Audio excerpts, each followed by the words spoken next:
Hello and welcome to Registering to Vote with Confidence. My name is Richard Luby from Independence Northwest. In collaboration with Chapel Haven, we're providing you a two-part series.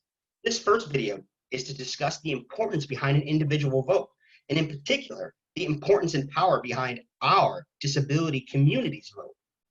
My name is Richard Luby, and I have 13 plus years within disability inclusion and readiness initiatives, in particular around hiring and training.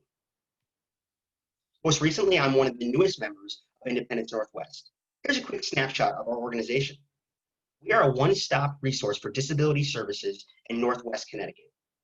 You can see through the blue outline of our service area, the Northwest Corridor. Our approach, we're consumer-controlled and cross-disability, meaning you, the individual, the consumer we provide services to, dictates the level of need. We create change in a society that meets the needs of our consumers. So our services and our resources meet you where you are. The end goal of the resources that we're providing is that you can live more independently. So then one of the most important aspects of our work is to do it within your local community. We ensure equal access and opportunity to all. And we empower people with disabilities to achieve greater independence in everything that they do. We serve 44 towns and local cities, and we are headquartered in Untitled, Connecticut. So there's a quote right here. Vote as if your life depends on it, because it does. That's not made to scare you. It's kind of to have you wake up and realize that so many people say, oh, it's just my vote doesn't matter. Well, it does. It may not be life or death, but there are many services that provide you more independence that possibly can be cut depending on which way a vote goes. So throughout this presentation, I want you to take a time to reflect on your levels of need. What are the resources and services that are provided to you that help you live the most independent life that you live? So there's an image and a stat here. If people with disabilities voted at the same rate as people without disabilities, there'd be over 2 million more votes. So that comment I just made, that maybe my vote doesn't matter, as a whole, it's power in numbers.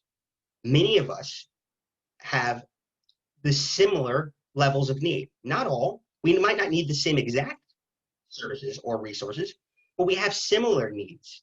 And so your vote can help impact a change around possible fundings and things of that nature. Remember this stat.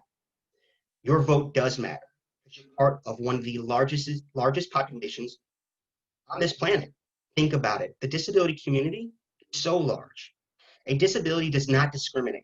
It's every ethnicity, every gender, and every lifestyle choice. Let that sink in for a second. So who votes?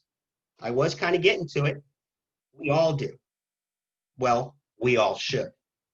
Everyone should vote. The disability vote includes more than people with disabilities, though. Does include more than people with disabilities. So for example, think about your close circle, your family, your friends, maybe some advocates like myself, educators, other professionals, and maybe providers and service agencies that give you the resources to live an independent life. All these people also need resources to maybe assist you. And maybe it's not even assisting you. If they're in your close circle, they might be utilizing many of the similar things. So your vote creates an impact and also impacts others. Here's an example. Voting can make a difference on a variety of issues. For example, employment. Are some of you gaining employment readiness services? Think of that. Are you gaining resources and funding for housing or for your home? Is it education, transportation? Take a step back and think about some of the services and things that you are given on a daily basis, weekly basis, monthly basis, yearly basis to help you live a more independent life. And start to formulate what the level of needs are for you when you go to vote. So, how do you register to vote in Connecticut? You could fill out a voter registration card and mail it into your town's registrar's office. You can also register online.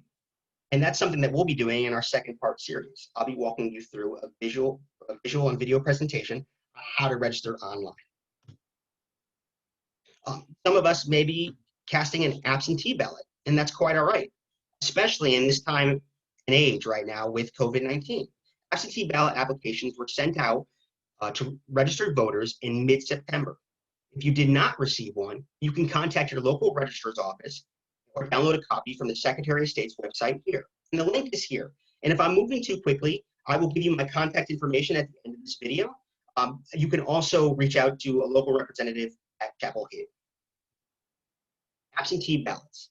Every voter in Connecticut is eligible to check off COVID-19 as a reason for voting absentee. Make sure you sign and date your application. If someone helps you with filling out this form, and that's quite all right, many need assistance, just ensure that the person helping you out signs below your name as well. Return your application as soon as possible. You can mail it in the envelope provided and drop it in your local ballot box. Ballot box? What's a ballot box? And prior to me doing my research, I wasn't too sure what a ballot box was. But there's an image here that showcases it. Make sure to follow the instructions carefully when filling out your ballot. You can return your ballot by mail or in person. Every town in Connecticut has at least one absentee ballot box located at Town Hall or City Hall. Ballot boxes can easily be mistaken for mailboxes or other drop boxes, so make sure you have the correct one. In this image, you'll see that the ballot box in this picture is on the left-hand side. It is silver with bottom white shading and the state of Connecticut's emblem on it, and it says official ballot box drop. If you decide to vote in person, that's fine too. If it's your first time voting, bring a copy of your current and valid photo identification that shows your name and address. It does not have to be a driver's license. We don't all drive, so it doesn't have to be a driver's license. If it's not your first time, bring a copy of your current utility bill, bank statement, government check, paycheck, government documentation that shows your name and address. If you decide to vote in person, remember, you have rights at the polls. For example, accessibility. The polls have the polling place must be accessible for people with disabilities. Well, what does that mean? Here are some examples. Having accessible parking, having a ramp, a temporary ramp to get into a location. You can ask to be moved to the front of the line. I didn't even know that. You can have someone help you with voting if you want help. So for example, if you're struggling to read the ballot, it's quite all right. You can ask for assistance. You can vote by filling out the ballot by hand or using a machine. If you use the accessible voting machine, you can hear your ballot and make your choice on a keypad. You have rights. You have the right to a private and independent vote. Remember this. So a quick snapshot and information to get a hold of me. The Election Day hotline is available throughout Election Day for anyone who may have trouble voting. It is to the left of this screen, 866 SEEC-info. That's 866 SEEC-info. And once again, if I'm moving too quickly and you need more assistance, please contact me at my information and my organization's information below. Phone number is 203-729-3299. And our email is info@indnw.org. So that concludes our first session. Be on the lookout for another video walking you through how to register via online.